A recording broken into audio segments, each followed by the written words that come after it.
Hello दोस्तों, blink and think channel पे आपका स्वागत है। ये बात हर किसी ने कभी ना कभी महसूस की होगी, पर शब्दों में कह नहीं पाया होगा। आप अकेले बैठते हैं, शायद किसी शांत कोने में, लेकिन भीतर एक तूफान चल रहा होता है। ऐसा लगता है जैसे दिमाग के भीतर हजारों आवाजें गूंज रही हों। क्या मेरा फैसला सही है? अगर मैं असफल हो गया तो लोग मेरे बारे में क्या सोचते होंगे? पैसे का क्या होगा? भविष्य सुरक्षित है या नहीं? रिश्ते टिकेंगे या टूट जाएंगे? ये सवाल आपकी आत्मा को अंदर से कुतरते हैं, और ये प्रक्रिया कभी थमती नहीं। चाहे आप सोने की कोशिश करें या किसी से बात कर रहे हों, कहीं बैठे हों या किसी काम में व्यस्त हों, विचारों की ये रफ्तार रुकती नहीं। आप बाहर से सामान्य लगते हैं, लेकिन अंदर जैसे एक गहरी जंग चल रही हो। यही है वो मानसिक बवंडर जिसे हम कहते हैं ज्यादा सोचना। और यह सोच धीरे धीरे आपको निगलने लगती है, आपको आपके ही भीतर कैद कर देती है।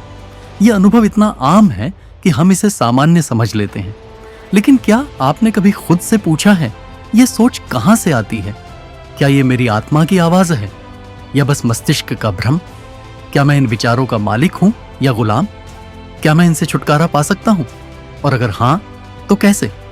इन सारे सवालों का उत्तर हमें मिलता है योगानंद जी की अमर शिक्षाओं में, जो केवल किताबों तक सीमित नहीं है, बल्कि जीवन को एक नई दृष्टि से देखने की कला सिखाती है।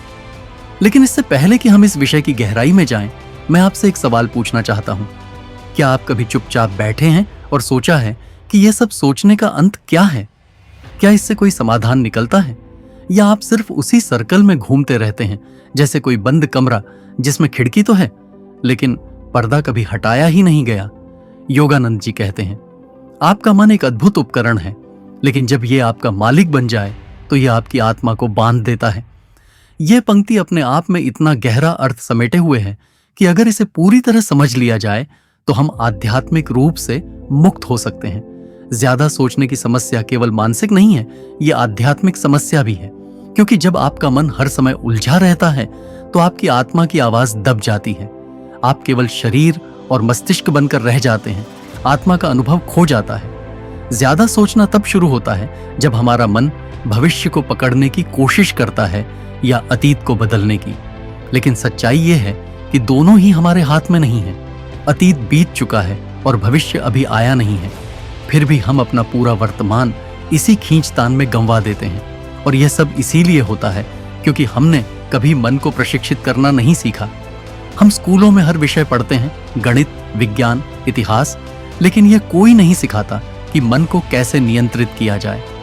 योगानंद जी की साधना का मूल यही था, मन पर विजय।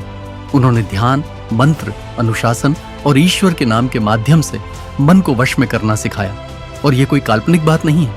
आज के विज्ञान ने भी स्वीकार किया है कि नियमित ध्यान और सकारात्मक अभ्यास से न केवल मानसिक शांति प्राप्त होती है, बल्कि शरीर भी स्वस्थ होता है और निर्णय लेने की क्षमता बढ़ती है।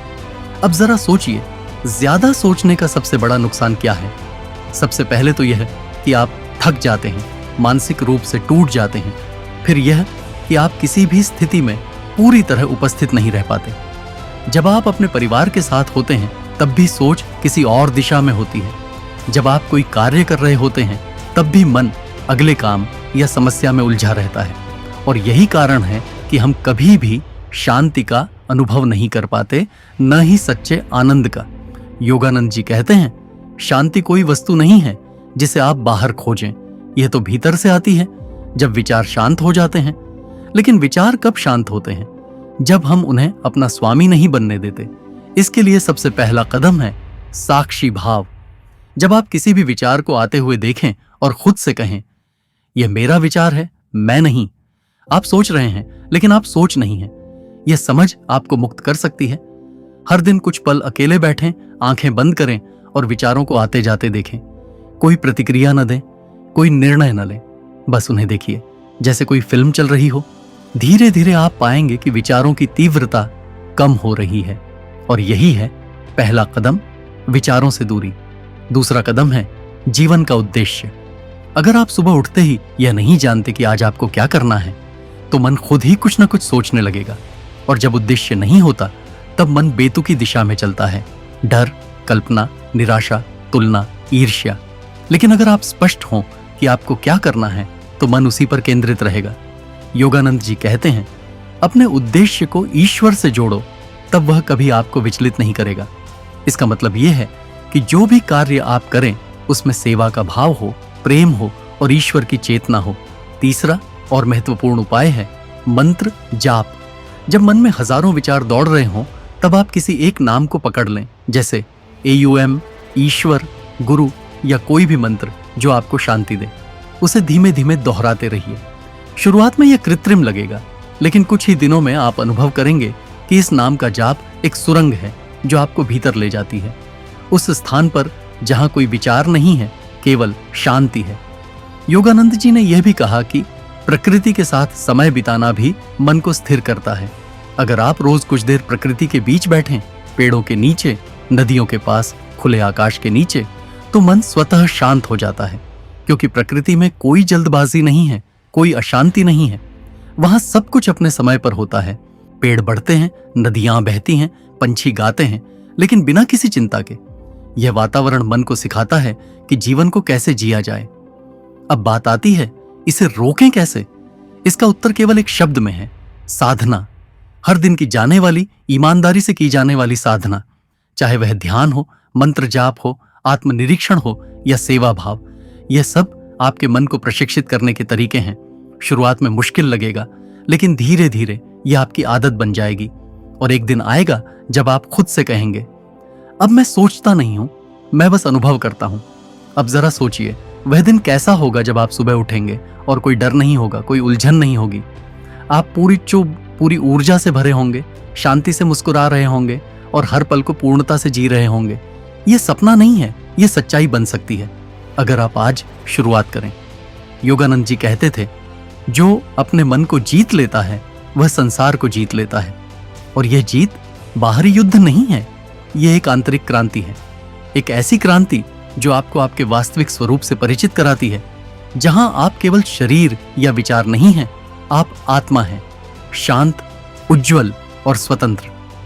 अंत में मैं आपसे यही कहना चाहता हूं, आज के बाद जब भी आप खुद को सोचते हुए पाएं तो एक पल के लिए रुकिए, गहरी सांस लीजिए, आंखें बंद कीजिए और अपने भीतर की आवाज सुनिए जो कह रही है, मैं इन विचारों से बड़ा हूं।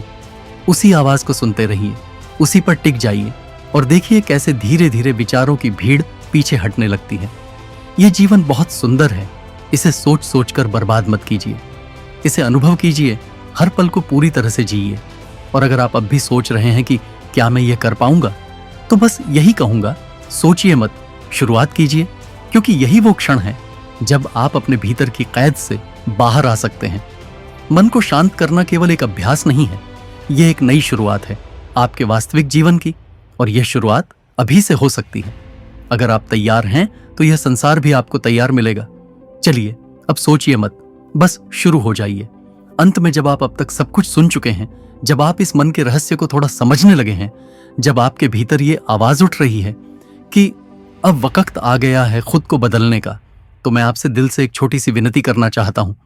अगर इस वीडियो ने आपके मन को जरा भी छुआ हो, किसी एक वाक्य ने भी आपको ठहरकर सोचने पर मजबूर किया हो, अगर आपको लगा हो कि अब चीजें थोड़ी सी साफ दिखने लगी हैं, तो यकीन मानिए इस संदेश को औरों तक पहुंचाना एक सेवा है।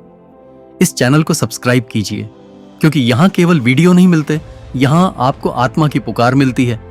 वो शब्द मिलते हैं जो आज के शोर में खो गए हैं, वो ज्ञान जो सिर्फ किताबों में नहीं, आत्मा के भीतर उतरता है। इस वीडियो को लाइक कीजिए, क्योंकि यही वो छोटा सा क्लिक है जो इस संदेश को दूर तक ले जाता है।